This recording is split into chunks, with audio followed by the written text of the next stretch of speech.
Rekan-rekan media yang saya hormati, saya baru saja melakukan pertemuan bilateral dengan Menteri Luar Negeri Belanda, Hanke Brunsloot.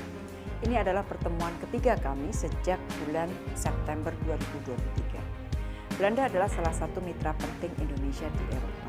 Belanda merupakan mitra dagang terbesar pertama dari Eropa dan juga mitra investasi yang pertama terbesar di Eropa.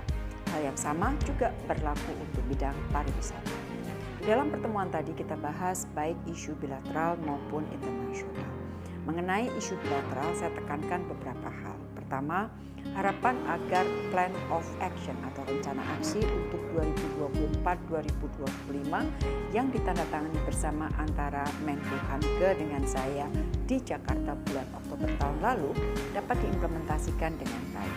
Saya tekankan kembali beberapa prioritas kerjasama bilateral antara lain transisi energi, industri digital, dan juga pengembalian barang-barang bersejarah Indonesia. Saya juga tekankan pentingnya kedua negara untuk terus bekerja sama di dalam memperkuat produksi kelapa sawit yang berkelanjutan. Sebagaimana diketahui, 14% dari total ekspor Indonesia ke Belanda adalah berupa kelapa sawit. Dalam konteks kerjasama bilateral, Menlu Belanda juga menyampaikan kembali komitmen untuk bekerja sama di dalam konteks pembangunan ibu kota baru, terutama terkait dengan perairan dan juga sustainable city. Belanda juga menyampaikan dukungan penuh bagi aplikasi Indonesia untuk menjadi anggota OECD. Hal kedua yang saya sampaikan adalah mengenai ASEAN UE, ASEAN EU. Kami berdua akan hadir dalam pertemuan para Menlu ASEAN EU di Brussels yang akan diselenggarakan 1 dan 2 Februari 2024. Rekan-rekan, EU adalah salah satu mitra penting ASEAN dan ASEAN dengan penduduk lebih dari 650 juta memiliki potensi yang sangat besar untuk mengembangkan kerjasama dengan EU. Saya menyinggung di dalam pertemuan bilateral dengan Menlu Hanke mengenai negosiasi yang sedang dilakukan Indonesia dengan EU terkait dengan CEPA, Comprehensive Economic Partnership Agreement. Saya sampaikan, sejak 2016 sudah dilakukan 16 kali putaran perundingan dan diharapkan negosiasi akan dapat diselesaikan dalam waktu dekat. Putaran ke-17 perundingan akan dilakukan bulan Februari 2024 di Indonesia. Dan saya tekankan prinsip saling menguntungkan menjadi pedoman di dalam negosiasi. Spirit inilah yang perlu terus dijaga dalam penyelesaian negosiasi. Saya kembali menyampaikan beberapa kebijakan UE yang dinilai merugikan Indonesia termasuk terkait kelapa sawit dan EUDR. Saya juga menekankan bahwa komitmen untuk melakukan hilirisasi industri akan terus dilakukan Indonesia.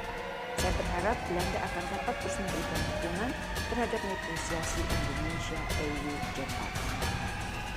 Hal ketiga yang saya bahas dengan Menlu Hanke adalah terkait dengan Palestina. Saya menyampaikan kekhawatiran yang sangat dalam mengenai semakin memburuknya situasi kemanusiaan di Gaza.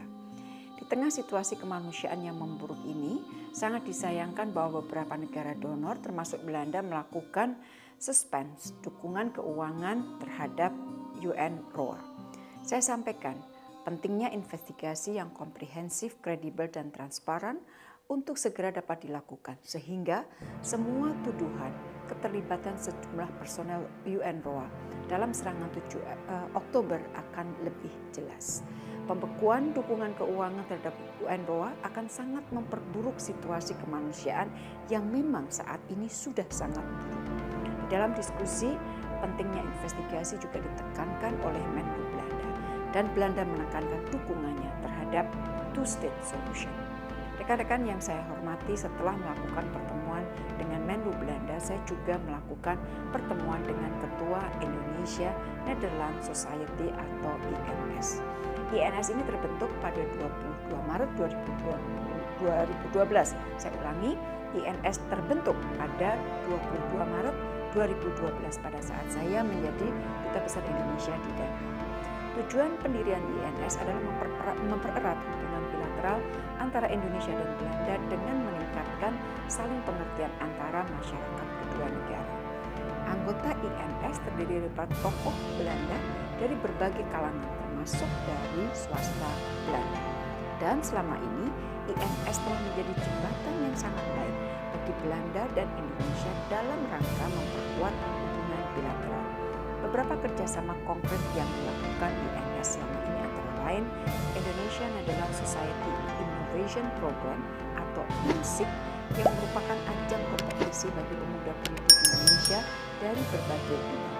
Kemudian Meeting of Minds dengan mengundang para tokoh dua negara untuk sharing informasi terhadap isu yang mengemuka pada saat tertentu. Kemudian ada juga Indonesia-Netherlands Thesis Prize yang merupakan ajang kompetisi dari para mahasiswa Indonesia di dalam membuat tesis. Demikian rekan-rekan hasil kunjungan saya ke Den Haag. Dari Den Haag, saya akan menuju ke Brussel untuk menghadiri pertemuan ASEAN-EU Ministerial Meeting ke-24, kemudian untuk menghadiri EU Indo-Pacific Ministerial Forum ketiga, dan tentunya melakukan pertemuan bilateral dengan sejumlah menteri luar negeri dari Uni Eropa. Terima kasih.